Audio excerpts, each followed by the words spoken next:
नमस्कार, आप देख रहे हैं YIS न्यूज।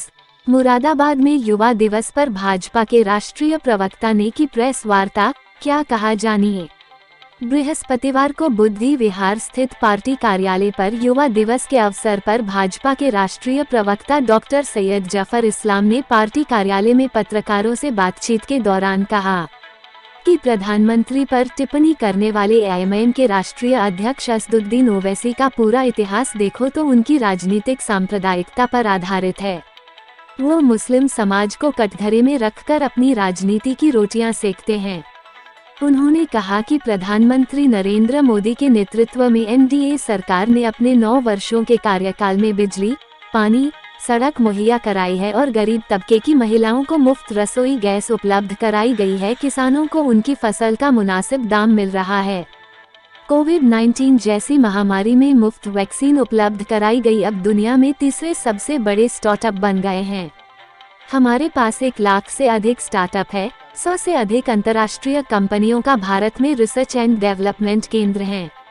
यह भारत टैलेंट पूल के कारण ही संभव हुआ है। देश में 575 कंपनियां फैक्ट्री लगाने के लिए तैयार हैं। इन कंपनियों में व्हाइट और ब्लू कॉलर जॉब युवाओं को मिलेंगे। प्रेस वार्ता के दौरान राष्ट्रीय प्रवक्ता डॉक्टर सैयद जफर इस्लाम ने कांग्रेस पर निशाना साधते हुए कहा कि कांग्रेस नेता राहुल गांधी को भारत जोड़ो यात्रा निकालने की जगह अपनी पार्टी को जोड़ने का काम करना चाहिए, क्योंकि कांग्रेस पार्टी टूट रही है। देश मजबूती के साथ आगे बढ़ रहा है। इस मौके पर भाजपा जिला महामंत्री राजन बिश्नोई, जिला मीडिया प्रभारी संजय ढाका, क्षेत्रीय सह मीडिया प्रभारी निमित जायसवाल, भाजयुमो जिला अध्यक्ष अरुण पंडित, पूर्व जिला मंत्री अभिषेक सिंह नीशू, सोशल मीडिया संयोजक मयूर भाटिया, सुमित दिवाकर आदि मौजूद रहे। जनता दर्शाता है किस तरह की मानसिकता है, जिस चीज़ को पढ़ के लोगों की सेवा कर रहे हैं।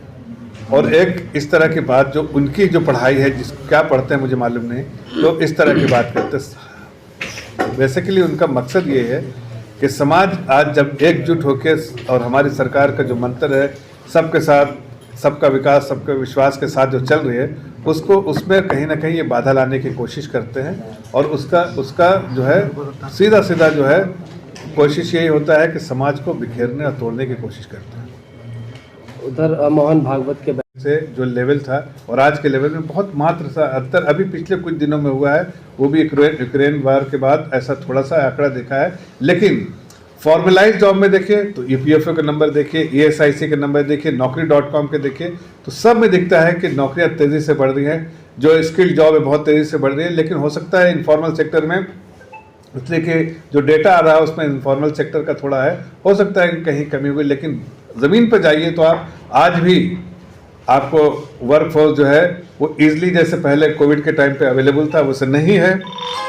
उससे समझ में आता है कि जो प्रोजेक्ट किया जा रहा है उसमें सच्चाई नहीं है। हकीकत तो है कि नौकरियां भी हैं। नौकरियां क्रिएट करने के लिए सरकार भरपूर कोशिश कर रही है। और ऐतिहासिक फैसला लिया था पिछले बार इंफ्रास्ट्रक्चर में, जो बजटरी एलोकेशन था, सबसे बड़ा बजटरी एलोकेशन पिछले बार हुआ था। और उम्मीद करते हैं कि इस बार भी, इसलिए इंफ्रास्ट्रक्चर में दोनों काम होते हैं, सबसे ज़्यादा नौकरियाँ क्रिएट होती हैं और साथ साथ जो GDP का भी कंट्रीब्यूशन, नेशनल GDP में बड़ा कंट्रीब्यूशन होता है। तो दोनों को ध्यान रखते सरकार फिर उम्मीद करता हूँ कि बड़ा बजटरी एलोकेशन करेगी। और एक जो मार्जिनली जो आपको नंबर दिख रहे हैं वो भी इम्प्रूव होते दिखेंगे, इसलिए कि जो इन्वेस्टमेंट बाहर से आ रहा है, जो बाहर से FDI आ रही है और जो ग्रीन फील्ड प्रोजेक्ट में जो इन्वेस्टमेंट हो रहा है, उससे blue collar job, white collar job दोनों बहुत बड़ी मात्रा में आएगी। और गति शक्ति जैसे इनिशिएटिव जो सरकार ने ली है, जो लॉजिस्टिक को जो प्रॉब्लम को जो सॉल्व किया है, उससे सिर्फ नौकरियां बढ़ेंगी। बहुत सारी बाहर की कंपनियां इंडिया में अपने सेटअप, अपने शॉप को, अपनी कंपनियां के फैक्ट्रियां लगाना चाहती हैं। और आगे आने वाले दिनों में जो सरकार ने स्ट्रक्चरल रिफॉर्म्स, बहुत सारे पॉलिसी रिफॉर्म्स किए हैं और इस तरह के जो इंसेंटिव दिए हैं, उससे सिर्फ नई कंपनियां आएंगी और जॉब ही जॉब होगा हिंदुस्तान में। और ये जो फ्यूचर है हमारे यूथ का, वो बहुत ब्राइट फ्यूचर है। इसलिए कि कम से कम 500 ऐसी कंपनियां, 575 ऐसी कंपनियां हैं जो ग्लोबल जाइंट हैं, वो हिंदुस्तान में कहीं ना कहीं अपनी फैक्ट्रियां लगाना चाहते हैं और यहीं से फिर वो दुनिया में एक्सपोर्ट करेंगे। उसका मतलब कि जो वाइट कॉलर और ब्लू कॉलर जॉब अबंडेंस बहुत बड़ी मात्रा में आगे आने वाले दिनों में होगी। सांसद जी, अभी बयानबाजी का एक दौर चला उत्तर प्रदेश में, सपा के टीचर हैंडल से एक बयानबाजी जारी होता है।